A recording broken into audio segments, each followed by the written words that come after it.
राधे राधे प्रिय भक्तों। एक दिन शिव जी माता पार्वती से कहते हैं, हे देवी, आज हम आपको एक कथा सुनाते हैं।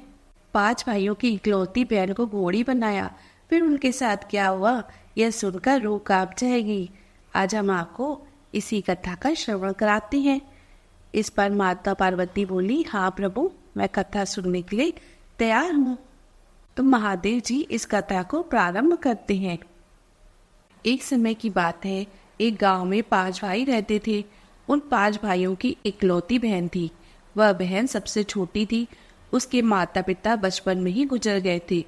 वह 5 भाई आपस में बड़े ही प्रेम से रहते थे, लेकिन वह 5 भाई अपनी बहन से बहुत घृणा करते थे, क्योंकि वह भगवान की पूजा पाठ करती और जरूरतमंदों की मदद करती थी। वह सोचती थी, अगर मैं लोगों का भला करूंगी तो भगवान भी मेरा भला करेंगे।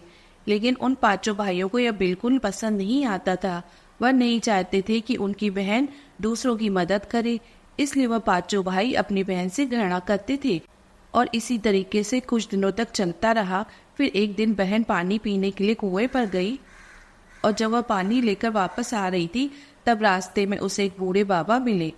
उन्होंने कहा, बेटी, बहुत जोर से प्यास लगी है, अगर तुम थोड़ा सा पानी पिला देती तो बड़ा ही अच्छा होता। फिर वह तो लोगों की सहायता करने वाली थी। उसने सोचा कि भले ही मैं अपने भाइयों से मार खा लूंगी, लेकिन इन बूढ़े बाबा को पानी जरूर पिलाऊंगी। ऐसा विचार करके उसने उस बूढ़े बाबा को पानी पिला दिया। बूढ़े बाबा की प्यास बुझ गई और उनकी आत्मा तृप्त हो गई। बूढ़े बाबा कोई साधारण मनुष्य नहीं थे। उनको अनेक प्रकार की सिद्धियां प्राप्त थी, लेकिन यह बात उस बहन को पता नहीं थी। बूढ़े बाबा ने कहा, बेटी, शायद तुम्हारे मटके का पानी कम हो गया है, अब तुम इसे कैसे ले जाओगी? तो उसने कहा कि बाबा, मैं फिर से भर लूंगी, कोई बात नहीं है। बूढ़े बाबा ने कहा कि नहीं बेटी, तुम अब इतना ही पानी ले जाओ, लेकिन हाँ, एक बात है कि तुम्हारा समय जो मैंने व्यर्थ में बर्बाद कर दिया है, मुझे सब कुछ पता है कि तुम लेट हो गई हो।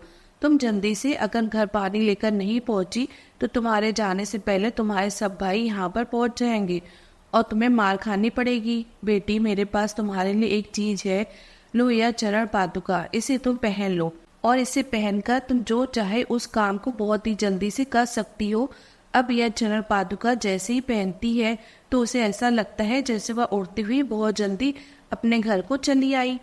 जब वह घर पर चली आई तो उसके भाई नहीं आए थे और वह बहुत खुश हो गई। लाख लाख शुक्रिया है उस बूढ़े बाबा का, जो उन्होंने चरण पादुका देकर उसकी मार बचा ली। फिर वह उन चरण पादुका को एक तरफ रख देती है। फिर उसके सब भाई आ जाते हैं। जब वह शाम को खाना बनाती है तो उसके भाई कहते हैं कि तू दिन भर घर पर ही रहती है, फिर भी ढंग से खाना नहीं बना सकती है।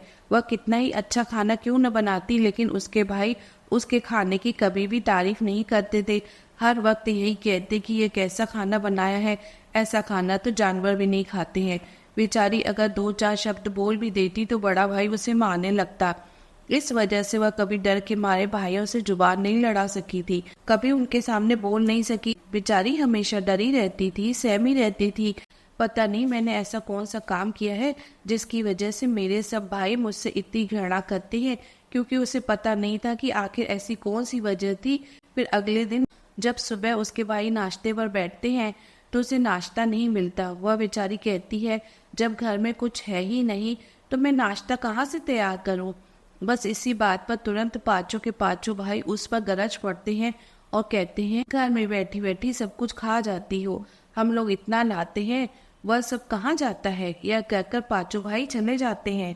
फिर शाम को उस बेचारी को बड़ी ही चिंता रहती है कि शाम को क्या होगा, भाई सामान लाएंगे कि नहीं लाएंगे। लेकिन दिन के समय जब वह बैठी बैठी उस बूढ़े बाबा के बारे में सोच रही थी, तब उसे बैठे बैठे ही नींद लग जाती है। और जैसे ही उसे नींद लगती है तो उसे स्वप्न में बस वही बूढ़े बाबा नजर आते हैं। और बूढ़े बाबा कहते हैं, बेटी, तुम्हें किस चीज की चिंता है, तुम्हें क्या परेशानी है? जो तुम्हें चरण पादुका दी है वह मेरी तरफ से नहीं बल्कि भगवान की तरफ से तुम्हारी सहायता करने के लिए दी गई है। उनसे तुम जो भी कहोगी वह काम सब कुछ आसानी से हो जाएगा। फिर वह स्वप्न में देखती है कि कोई उसे जोर जोर से मार रहा है। उसे समझ में नहीं आता है कि ये सपना है या हकीकत, और वह सपने में चिल्लाई जा रही थी। जब उसे पता चला कि उसका बड़ा भाई उसे मार रहा था तो अचानक उसकी नींद खुल जाती है। लेकिन वह तो सपना था। लेकिन बूढ़े बाबा ने जो बात कही थी उसे एक बार प्रयोग करना चाहती थी। शाम का समय होने वाला था और उसके भाई अभी घर पर नहीं आए थे। वह शाम के समय उन चरण पादुका से कहती है, क्या आप मेरी ख्वाहिश को पूरा कर सकती हो? हमारे लिए भोजन तैयार करवा सकती हैं? बस आप इन चरण पादुका को पहनकर जो कहेंगी वह सब काम हो जाएगा। अब वह उन चरण पादुका को पहनकर बस खाना बनाने लगती है तो उसके बर्तनों में से सब कुछ ऑटोमेटिक आ जाता है और खाना बनकर तैयार हो जाता है। फिर शाम के समय उसके भाई कुछ सामान लेकर आते हैं, लेकिन बहन ने कहा, अरे भाई साहब, आप लोगों को अब घबराने की कोई बात नहीं है। मैंने आज बहुत ही शानदार खाना बनाया है, देखिए। फिर पांचों भाई उस दिन जब भोजन करते हैं तो वाकई उस दिन उंगलियां चाटते रह जाते हैं। उन्हें मजा आ जाता है। उसके बाद काफी भोजन बच भी जाता है। अब वह लड़की उस भोजन को अड़ोस पड़ोस के लोगों को खिला देती है। लेकिन उसके भाई एक बार भी यह नहीं सोचते हैं कि आखिर इतना सारा भोजन आया तो आया कहाँ से। जब वह घर में कुछ था ही नहीं तो बस उन लोगों को तो खाने से मतलब था, सो खा के सो गए। फिर अगले दिन सुबह वह लड़की उन चरण पादुका के पास जाती है और कहती है कि इस बार भी क्या आप हमारे लिए नाश्ता तैयार कर सकती हैं? फिर से आवाज आती है कि अरे, हमने तो आपकी सेवा करने के लिए भेजा है, आप जो कहेंगी सारा काम हो जाएगा। बस वह चरण पादुका को पहन लेती है और नाश्ता तैयार करती है। भाई अभी सोकर भी नहीं उठे थे, लेकिन नाश्ते की सुगंध से उनकी नींद खुल जाती है। फिर वह कहते हैं, अरे बहन, तुम क्या बना रही हो? बहन ने कहा, नाश्ता बनाया है। फिर जब उसने नाश्ता परोसा तो फिर से वे लोग उंगलियां चाटना शुरू कर देते हैं। अब तो पांचों के पांचों भाई नाश्ते की बड़ाई करना शुरू कर देते हैं। बहन, आज तक तो तुमने ऐसा भोजन कभी नहीं बनाया, लेकिन ऐसा क्या हुआ है जो तुम इतना स्वादिष्ट भोजन बना रही हो? ऐसी क्या बात है? बहन कहती है, नहीं भैया, बस ऐसे ही जो कुछ था रूखा सूखा बस मैंने बना दिया है। उसके बाद अगर भोजन बच जाता है तो अड़ोस पड़ोस में बांट दिया करती थी। इस प्रकार से उसके दिन गुजरने लगे और वो लड़की बहुत खुश थी, क्योंकि जब भाई चले जाते थे तो उसके बाद वह भगवान की आराधना में लग जाती थी। फिर एक दिन वह सोचती है कि मेरे पिताजी अगर जीवित रहते तो मेरे इस कार्य को देखकर कितना खुश होते, क्योंकि वह भी मेरे जैसे ही थे और मैं उन्हीं का खून हूँ। वे भी तो यही चाहते थे कि लोगों की सेवा करना, लोगों की सहायता करना, लोगों को दान पुण्य करना, और आज उनकी बेटी है उनकी ख्वाहिश पूरी कर रही है। काश मेरे पिताजी जीवित होते तो यह सब चीजें देख पाते, लेकिन बड़े अफसोस की बात है कि अब वे इस दुनिया में नहीं रहे। जब कुछ दिन बीत जाते हैं तो पांचों भाइयों में से जो सबसे छोटा भाई था वह बहुत ही खुरापाती था। उसके दिमाग में विचार आता है कि आखिर आज तक मेरी बहन ने कभी भी इतना स्वादिष्ट भोजन नहीं बनाया। आखिर यह कुछ दिनों से स्वादिष्ट भोजन बना रही है तो कैसे बना रही है? कहीं कुछ गलत काम तो नहीं करती है जिसकी वजह से इसके पास पैसे आ जाते हैं? हम तो बहुत दिनों से घर पर कुछ भी सामान नहीं लेकर आए, फिर यह भोजन बनाती है तो कैसे? मेरी बहन अवश्य कुछ गलत काम करती होगी। अब तो अगर कुछ पता चल गया तो इसे मारकर फेंक दूंगा। फिर वह भाई उस दिन काम पर नहीं जाता है और घर में चुपके से छुपकर बैठ जाता है और इंतजार करने लगता है कि मेरी बहन अब घर से बाहर जाएगी, लेकिन उसकी बहन तो घर से बाहर निकलती ही नहीं है। फिर जब थोड़ा सा घर के अंदर किचन में जाकर देखता है तो वहाँ पर खाना तैयार कर रही थी। वहाँ पर बर्तन धुलकर रखे हुए थे, लेकिन वह सोचता है कि खाने के लिए घर पर कुछ भी नहीं है, सब डिब्बे खाली हैं। फिर भोजन कैसे तैयार करती है? फिर वह देखता है उसकी बहन चरण पादुका के पास जाती है और भोजन बनाने के लिए कहती है। फिर वह चरण पादुका को पहन लेती है और भोजन बनाने के लिए बैठती है। कुछ ही समय में सारा भोजन तैयार हो जाता है। बस वह समझ जाता है कि सारा का सारा राज इन चरण पादुका के अंदर है। यह काम जो करती है यह खुद नहीं करती है, यह तो बस इन चरण पादुका का कमाल है। किसी तरीके से यह चरण पादुका अगर हम लोगों के हाथ लग जाए तो बस इसका तो खेल खत्म हो जाएगा। फिर हम लोग जो चाहेंगे वही करेंगे। फिर वह भागकर अपने भाइयों के पास जाता है और कहता है कि अपनी बहन के पास ऐसी जादुई चरण पादुका है जिससे पहनकर जो चाहे वह काम कर सकती है।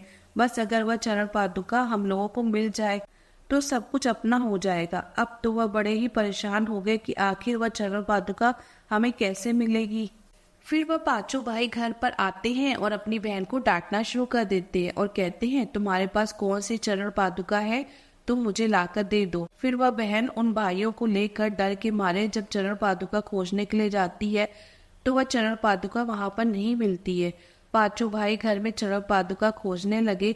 लेकिन उन्हें चरण पादुका नहीं मिलती है। वह कहती है, भैया मैंने यहीं पर रखी थी, लेकिन पांचों के पांचों भाई उस बात को कहाँ मानने वाले थे। वह कहने लगे कि तुम झूठ बोल रही हो। फिर पांचों भाई बड़े ही चिंतित हो जाते हैं और किसी तरीके से उसके दिमाग में ख्याल आने लगता है कि हमें चरण पादुका चाहिए। फिर वह एक मौलाना के पास जाते हैं और उस मौलाना से पूछते हैं कि आखिर हमारी बहन के पास एक जादुई चरण पादुका थी, वह कहाँ है। वह मौलाना बड़ा जादूगर था।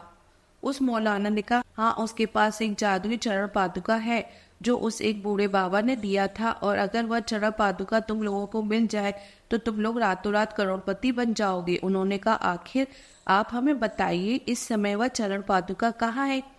मौलाना ने कहा, वह चरण पादुका फिर से उस बूढ़े बाबा के पास चली गई है। उन्होंने कहा, क्या आपको बूढ़े बाबा के बारे में पता है कि वह कहाँ रहते हैं।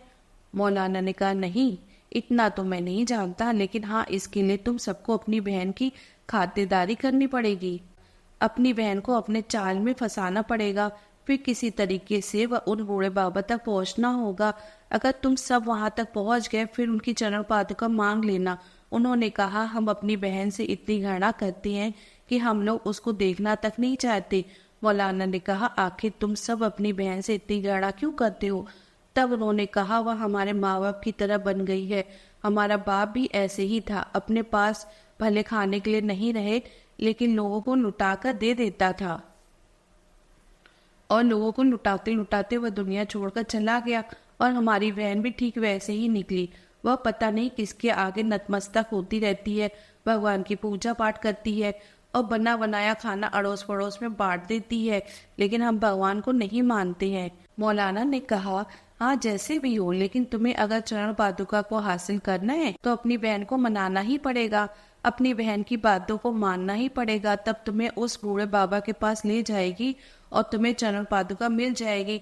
फिर पांचों भाई घर पर आते हैं और अपनी बहन को बुलाते हैं और प्यार से कहते हैं, देखो बहन, आज तक हमने कभी भी तुम्हें प्रेम की नजरों से नहीं देखा है, लेकिन आज हमारी आंखें खुल गई हैं। हमने हमेशा तुम्हारा अपमान किया है, लेकिन आज के बाद हम पांचों के पांचों भाई तुम्हारे अंगरक्षक बनेंगे। जब तुम पानी लेने जाओगी तो तुम्हारे साथ एक भाई जाएगा तुम्हारी रक्षा करने के लिए। बहन कहती है, भाई साहब आज तक तो आप लोग ऐसे नहीं थे, लेकिन अचानक ही आप बदल कैसे गए। उन्होंने कहा, हम लोगों ने जो गलती की थी उसका आभास हमें हो गया है, लेकिन वे लोग जबरदस्ती अपने दिल पर पत्थर रखकर इन बातों को बोल रहे थे, क्योंकि बहन से अंदर ही अंदर वह बहुत घृणा कर रहे थे। बहन को समझ नहीं आ रहा था कि मेरे भाई चाल चल रहे हैं, लेकिन जैसे भी हो बहन बहुत ही भोली वाली थी। वह अपने भाइयों की बात को मान जाती है और वह उस दिन से अपनी बहन की बहुत खातिरदारी करते हैं। वह जो भी कहती वही काम करते। जब वह पानी लेने जाती तो छोटा भाई उसके साथ जाता और उसके साथ आता ताकि बहन उनकी बातों में आ जाए। फिर एक दिन बहन कहती, भैया जब इतना आप लोग मान ही गए हैं और मेरी हर बात को मानते हैं तो इस खुशी में मैं एक काम करना चाहती हूँ। भाइयों ने कहा, बोलो कौन सा काम करना चाहती हो तुम। वह कहती है, पूरे गांव वालों को तथा आसपास के जितने भी साधु संत हैं उन लोगों को एक बार भोजन कराना चाहती हूँ।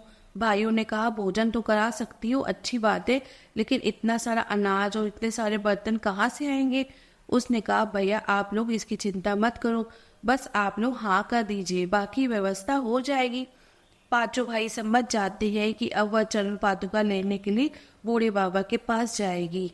फिर वही हुआ और वह चरण पादुका के लिए बूढ़े बाबा के पास जंगल में जाती है, लेकिन पीछे से छोटा भाई चुपके से उसके साथ आ जाता है और वहां जाकर वह लड़की उस बूढ़े बाबा को खूब आवाज लगाती है, लेकिन वहां कोई नहीं आता है। वह लड़की निराश होकर वापस लौट रही थी, तब रास्ते में पांचों भाई मिल जाते हैं और कहते हैं, बहन तुम उस बूढ़े बाबा के पास गई थी ना, क्या हुआ, तुमको चरण पादुका नहीं मिली।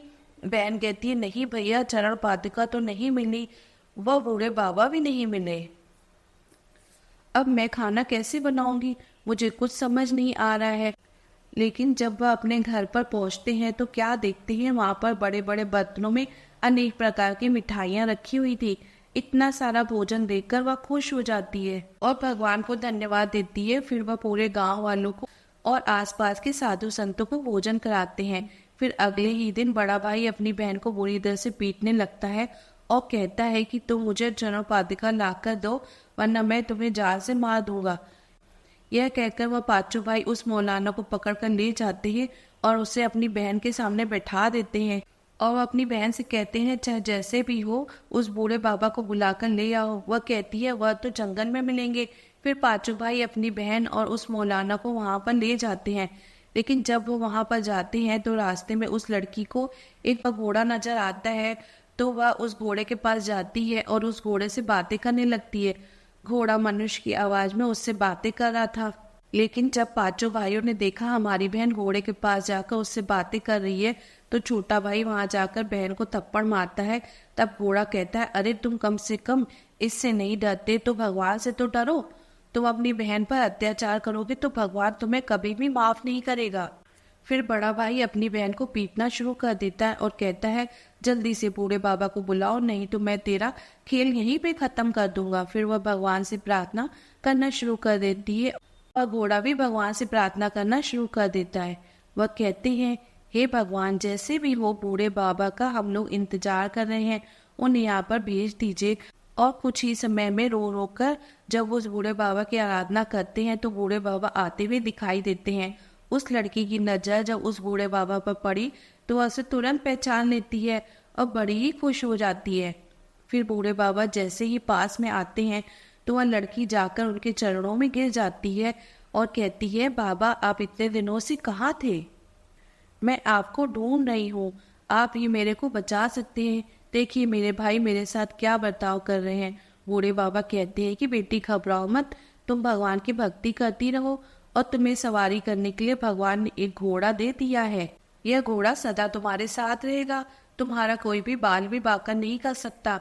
पांचों भाइयों ने और उस मौलाना ने कहा देखो बूढ़े बाबा, अब तक जो तुमने किया है वह कर लिया। तुमने हम लोगों को बहुत नचाया, अब जल्दी से वह जादुई चरण पादुका हमें दे दो। बूढ़े बाबा ने कहा यह चरण पादुका तुम्हें नहीं दे सकता, यह तुम्हारे लिए कोई भी काम नहीं करेगी, क्योंकि यह उन्हीं लोगों के पक्ष में काम करती है जो लोग नेक दिल के होते हैं, जो अच्छे स्वभाव के होते हैं। मौलाना ने कहा देख लो, अगर तुम चरण पादुका को नहीं दोगे तो तुम्हारी खैरियत नहीं है। जो तुम घोड़ा देख रहे हो ना, इसी की शक्ल में तुम्हें और इस लड़की को बना दूंगा। पांचों भाई कहते हैं हाँ जल्दी से इसे भी घोड़ा बना दो और हमारी बहन को भी घोड़ी बना दो, इसी जंगल में ऐसे ही घूमते फिरते रहेंगे। बूढ़े पापा ने कहा तुम्हारी इतनी मजाल कि मेरे को घोड़ा बना दोगे, तुमको मेरी औकात का पता ही नहीं है। मौलाना कहते हैं अरे तुम मेरे जादू के आगे टिक नहीं सकते हो। मौलाना जब उस लड़की और उस बूढ़े बाबा पर अनेक प्रकार के जादू करता है, लेकिन कोई भी जादू काम नहीं करता है। बूढ़े बाबा कहते हैं चलो तुम अपनी करने का फल भुगतने के लिए तैयार हो जाओ। फिर बूढ़े बाबा हाथ में जल लेते हैं और एक मंत्र पढ़कर उन पांचों पर छिड़क देते हैं, और जैसे ही छिड़कते हैं पांचों के पांचों भाई घोड़े बन जाते हैं। वह मौलाना यह देखकर हैरान रह जाता है, अरे यह क्या हो गया। बस तुरंत वह मौलाना जैसे ही पांचों भाइयों को देखता है और तुरंत वह मौलाना बूढ़े बाबा के चरणों में गिर जाता है। बाबा जी मुझे माफ कर दो, मेरे साथ ऐसा काम मत करो, मैं आपको अच्छी तरह से समझ चुका हूँ, आप महान हैं। बस इस तरीके से मौलाना तो बच जाता है, लेकिन पांचों भाइयों की हालत खराब हो जाती है। बूढ़े बाबा कहते हैं देखो बेटी, अब तुम बिल्कुल भी चिंता मत करना, पांचों भाई जो तुम पर हमेशा अत्याचार करते थे अब तुम्हें कुछ भी नहीं कर पाएंगे, बल्कि अब तुम्हें बेजुबान जानवर हो गए हैं, या कुछ करना चाहेंगे भी तो कुछ भी नहीं कर पाएंगे। फिर बूढ़े बाबा कुछ ही समय में वहां से अंतर्ध्यान हो जाते हैं और वह लड़की समझ जाती है कि जो बूढ़े बाबा थे ऐसा लग रहा था कि साक्षात मेरे पिता ही थे, वह मेरी सहायता करने के लिए इस तरीके से आए थे। इस पर महादेव जी ने अपनी इस कथा को समाप्त किया। प्रिय भक्तों, आपको ये कथा अच्छी लगे तो लाइक कर दीजिए और इस तरह की नई नई कथाएं सुनने के लिए सब्सक्राइब भी कर दीजिए। और हाँ, नीचे भगवान का नाम लिखना मत भूलिए भक्तों। फिर मिलेंगे। राधे राधे।